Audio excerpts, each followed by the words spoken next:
Assalamualaikum warahmatullahi wabarakatuh. Jadi kali ini penulis ingin bahas eh, motor apa sih kalau kita ingin beli sekarang ya. Motor untuk repot-repotan. Yang jelas kalau motor untuk mondar-mandir pakai yang motor lagi kayak depan ini agak ribet ya, apalagi kalau lalu lintasnya macet. Kalau jalan nggak ada macet-macetnya sih enak pakai sepeda motor lagi, karena ya RPM bisa diatur sesukanya,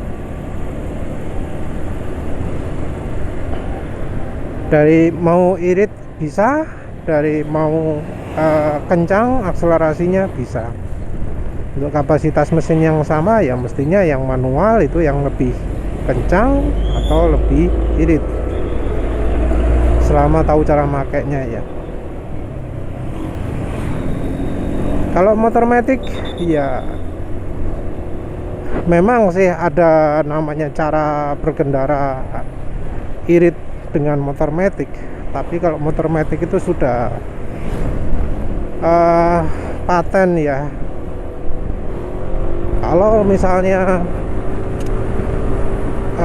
kecepatannya sama ya wis bakal sama juga, kecuali kalau dimodifikasi ya.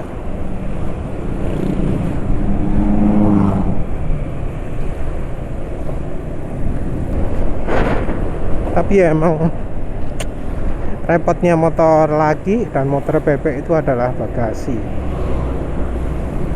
Nggak ada motor lagi yang bagasinya gede ya sementara, kecuali ditambah ada box gitu ya.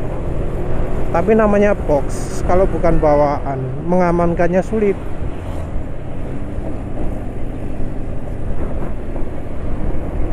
Karena ya kuncinya ya kunci kayak gitu itu. Bisa-bisa sama box-boxnya sekalian katut.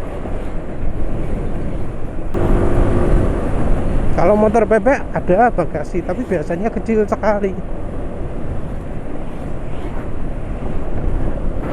Nah, kalau pingin bagasi besar pilihannya ya cuma motor matic.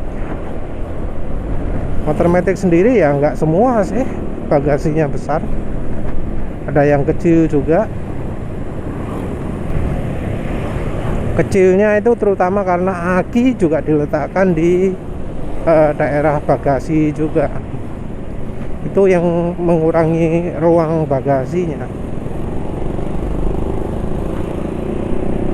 Tangki bensin juga di bawah jok, itu juga makan tempat. Pilihan motor matic juga ya terbatas ya, apalagi kalau pingin ergonomi sulit itu. Terus terang untuk sekarang penulis nggak rekomendasikan model Honda ya, karena ya kecuali memang fanatik, memang siap dana lebih, memang siap dimodifikasi. Kalau sudah memang niat modifikasi ya silahkan lah beli motor Honda. Tapi kalau pas-pasan jangan, karena ya bisa-bisa sakit hati ya, karena banyak penyakitnya, banyak kurangnya, mulai dari blok mesin, kualitas cat, finishingnya. Masa ya blok mesin itu bisa retak-retak ya, rata gak niat memang Honda itu jualan motor. Finishingnya buruk, kualitas logam-logam yang dipergunakan juga sepertinya pakai yang ya bisa aja KW3 ya, kayak Comsteer itu. Wow, kayaknya memang bakatnya wis rusak terus. Soal CVT lagi-lagi lah, wis penulis itu tiap hari bisa aja 2 postingan atau lebih ya yang ngomong habis diservis kok CVT ini jadi kasar gitu ya. Baik dari sisi pembuatannya, dari sisi finishing produknya ya, terus dari sisi kualitas mutunya, dari sisi garansinya sulit, terus dari sisi apa jenenge servisnya yang kurang gitu ya. Kecuali kalau memang niat untuk semuanya perbaiki sendiri, terus tahu penyakit semuanya lah ya, ya silakan lah punya motor Honda. Karena ya beberapa misalnya penyakit rembes, oh bisa sembuh pakai kulan merek Ipone gitu ya. Ipone harganya 170.000, ya siap duit kan berarti ya. Untuk kirian, gampang, itu tinggal di upgrade, komplit 1 juta beres, duit lagi kan. Jadi kalau ya uang pas-pasan ya nggak rekomendasi sih beli Honda. Tapi kalau uang lebih ya silahkan lah ya. Termasuk juga soal rangka ya. Soal rangka itu jangan cuma dicat tok ya. Harus dibersihkan dulu karate, harus dibersihkan dulu silikate. Entah disikat, entah di wing porselen. Ya apa caranya karate hilang, termasuk yang dalam rangka. Habis gitu silakan dah dicat. Dan nggak cuma rangka saja ya, tangkinya juga boleh ngecat tangki apa. Jadi kalau punya motor Honda ya harus siap-siap perawatan, memang perawatan macam-macam. Ya maaf, penulis nggak kasih rekomendasi Honda ya. Apalagi ketika ya penyakit-penyakit yang di motor lain itu malah makin parah di Honda.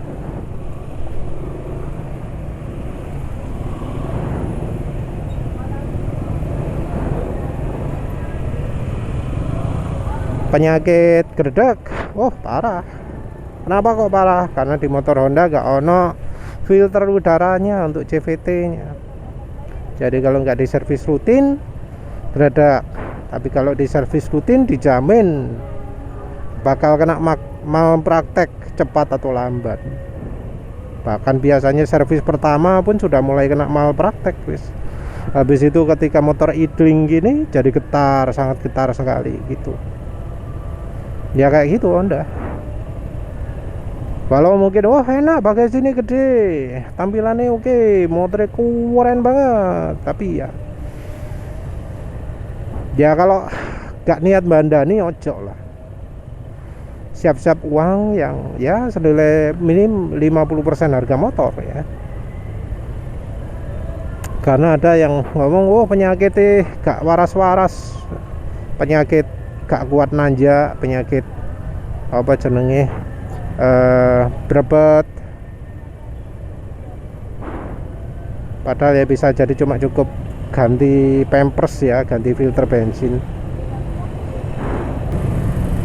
Kalau ingin kenyamanan dan bagasi cukup besar, opsinya NMAX, tapi NMAX Old ya, NMAX Old yang non ABS. Kenapa non ABS? Ya karena kalau ABS ada masalah di ABS. Jadi Yamaha yang ABS itu sering ABS-nya bermasalah. Juga yang modelnya yang non smart key ya, non keyless. Karena kalau pakai model keyless itu ada kemungkinan bermasalah juga. Mungkin ada yang mengeluh, oh NMAX keras mas, sakit mas. Itu penyebabnya ya terutama dari suspensi belakang dan stopper. Begitu suspensi belakang itu diganti, stopper itu diganti, jadi nyaman. Mau yang senyaman sedan pun bisa. Syaratnya stoppernya harus ganti, suspensi belakang juga harus ganti. Kalau merek rekomendasi ya sementara DBS ya, karena sayangnya merek-merek lain banyak yang terlalu keras spare-nya ya. Mungkin kalau yang mantep ya Ohlins, karena Ohlins itu biasanya sudah ngeset pas, oh lebih dari 85 kilo model ini, kurang dari 85 kilo model ini. Ya tentu kalau belinya di yang toko resminya ya, kak resmi ya keblondro pok Ohlins gitu ya, padahal nggak tepat dengan berat badannya, akhirnya ngomong oh Holinatos gitu ya, padahal yang salah yang jual. Ya sebenarnya untuk suspensi ini general ya, semua motor matic yang sekarang itu ada stoppernya, dan kalau tidak diganjal itu bakal nyentak, apalagi ketika ganti dengan suspensi yang empuk. Stopper pakai suspensi empuk pasti nyentak. Nah, kalau menurut penulis sih lebih tepat diganjal ya, diganjal pakai karet empuk. Kalau sudah diganjal suspensi yang empuk, bakal terasa makin nyaman lagi. Kalau nggak gitu, empuk tapi begitu di suatu kondisi moro-moro cedua geger loro. Jadi kalau untuk suspensi ini wis general ya, mau yang Yamaha mau yang Honda kena semua. Jadi kalau beli motor matic wis minim dua yang ditangani, dari sisi apa stopper diganjel, terus beli suspensi merek DBS itu lebih murah ya daripada ori, jadi ya mestinya tidak terlalu memberatkan lah. Terus mungkin ada yang loh NMAX itu bergetar, entah ya, kalau sekarang kayaknya semua motor matic itu lebih bergetar daripada yang tahun-tahun lalu ya, karena istilah engine balancingnya nggak sebaik yang masa lalu ya. Jadi sekarang ini ya wis terpaksa kalau beli motor matic, penulis itu selalu ya beli jalur setang, beli inilah pemberatnya ketok gak. Jadi model yang kayak PCX yang depan itu ya salah satu salah satu ciri setang itu bergetar.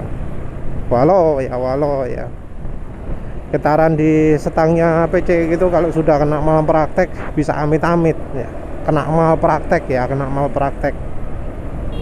kata kuncinya malpraktek. Yang motornya nggak tahu dibawa ke bengkel resmi mungkin ya nggak merasakan kesengsaraan tersebut. Kita bahas satu-satu lah. Mungkin kalau motor paling nyaman ya Suzuki Address. Mungkin Suzuki Address itu gak ono anune ya, karena stopper ya. Lupa menulis, entah yang versi baru ono apa gak. Gak ada stoppernya, terus suspensinya juga beda sendiri dari motor matic Jepang yang lain. Jadi motor matic yang Jepang yang lain itu untuk soal suspensi pakai model apa jenenge, single action ya, jadi menghambatnya hanya searah. Padahal namanya suspensi kalau butuh nyaman di jalan yang bergelombang itu harus double action. Dan ya kita nggak minta kayak motor trail lah, tapi minim kayak suspensi DBS gitu sudah cukup layak lah. Jadi hambatannya dua arah bukan searah toh. Walau beberapa tukang skok modifikasi jadi searah malah ya kadang, itu parah itu. Suzuki Address itu apa ya, mungkin motor ideal ya sekarang. Motor sip juga ada Suzuki apa Burgman Sport itu juga banyak yang nunggu, walau memang tampilannya gila nih ya karena bannya cilik ya. Untuk apa jalan Indonesia banyak juga termasuk terlalu kecil. bakal terasa sekali permukaan jalan seperti itu. Jadi suspensi ini harus ya betul-betul mumpuni ya. Moga-moga suspensinya bukan kelas suspensinya Showa atau kayak apa ya. Kalau ala suspensi Jepang, waduh, hancur wis. Kalau ada stopper wajib diganjal stopper ya, karena dengan ban kecil bakal lebih sensitif terhadap permukaan jalan daripada yang ban besar. Jadi ya Suzuki Address itu mungkin yang pas ya. Kalau Suzuki Next 2 tampilannya emang lebih keren, tapi itu suspensi belakangnya wis anu ya, wis Jepangisme ya, pakai Showa kayak apa. Jadi itu nggak nyaman. Jadi kalau beli Next 2, suspensi belakang wajib ganti dan stopper juga wajib diganjal. Address penulis nggak pernah dengar keluhannya kayak apa. Kalau ada apa-apa ya biasanya bisa garansi gratis ya. Kalau sudah bukan masa garansi juga ada yang bisa ditukar juga. Kalau Next 2 nggak tahu apa.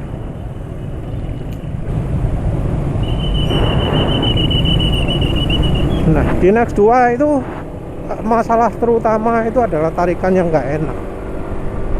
Tarikan nggak enak ini menurut penulis karena desain anunya ya, saluran udara masuknya yang salah, kegedean.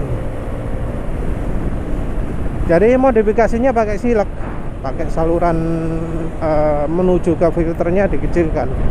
Ingat ya, yang menuju ke filter, bukan setelah filter ke throttle body, tapi yang sebelumnya filter.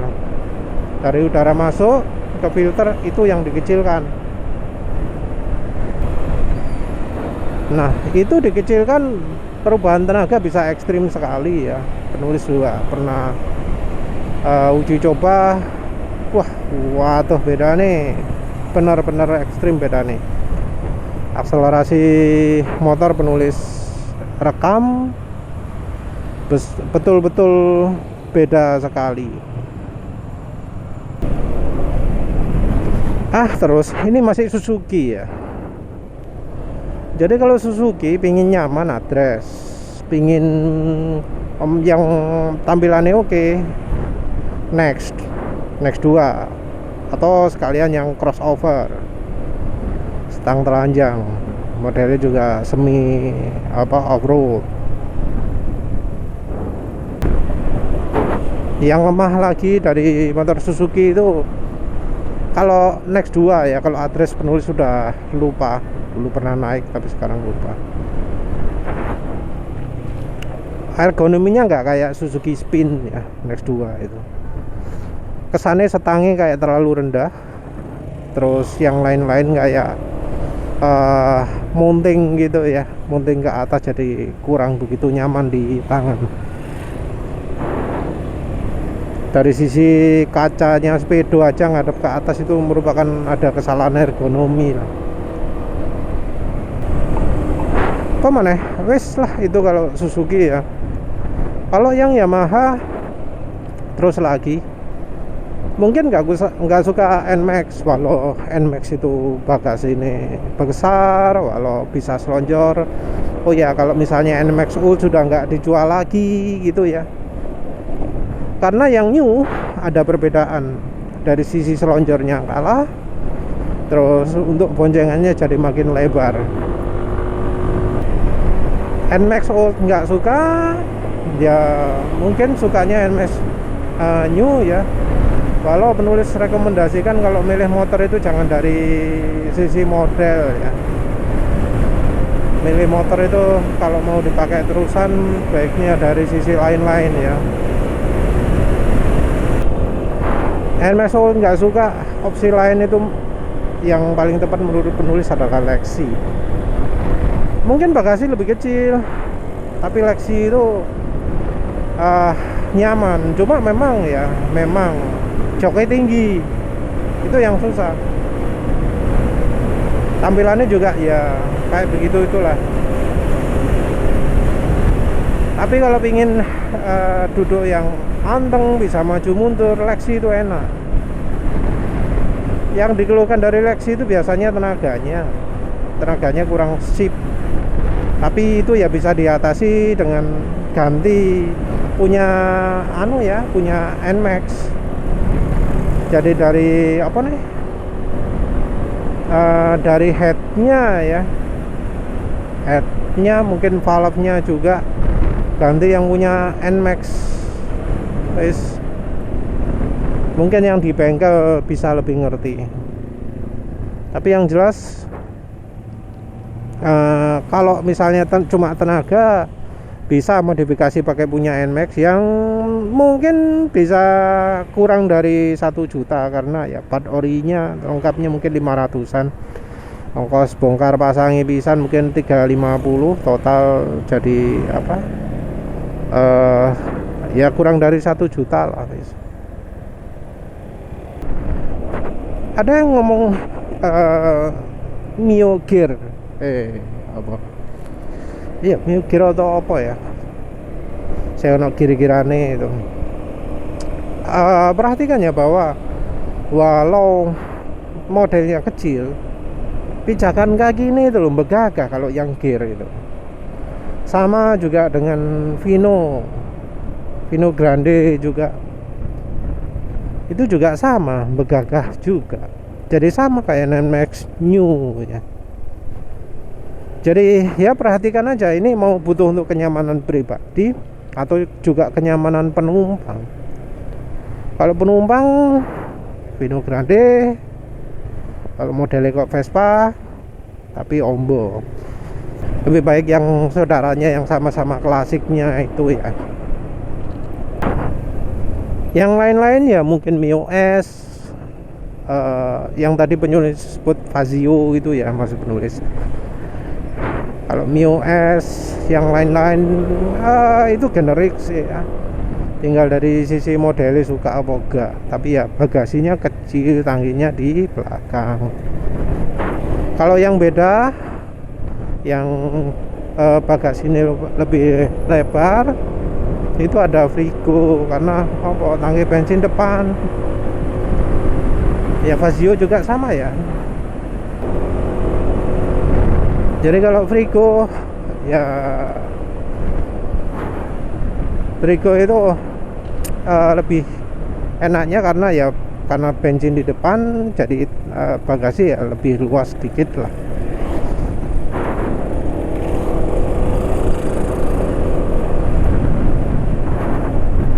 Terus kalau mengeluh ya kayak entah Suzuki, entah Yamaha, mesinnya knopot, sering penyakitan. Rupanya kuncinya adalah oli, pelumase. Itu yang lain-lain untuk di Yamaha dan Suzuki itu, yang kayak kulan, kayak oli suspensi, kayak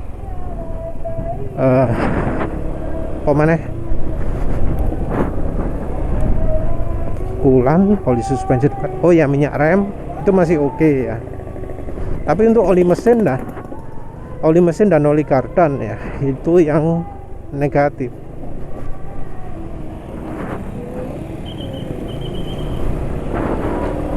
Jadi kalau beli motor Suzuki atau Yamaha, begitu baru datang, ganti sudah olinya, jangan pakai oli bawaan. Langsung ganti misalnya Mesran SE40 atau Fastron 15W50 atau Fastron diesel. Kalau oli-oli lainnya ada misalnya Kirangi, tapi biasanya roto angin ya, cari oli lain.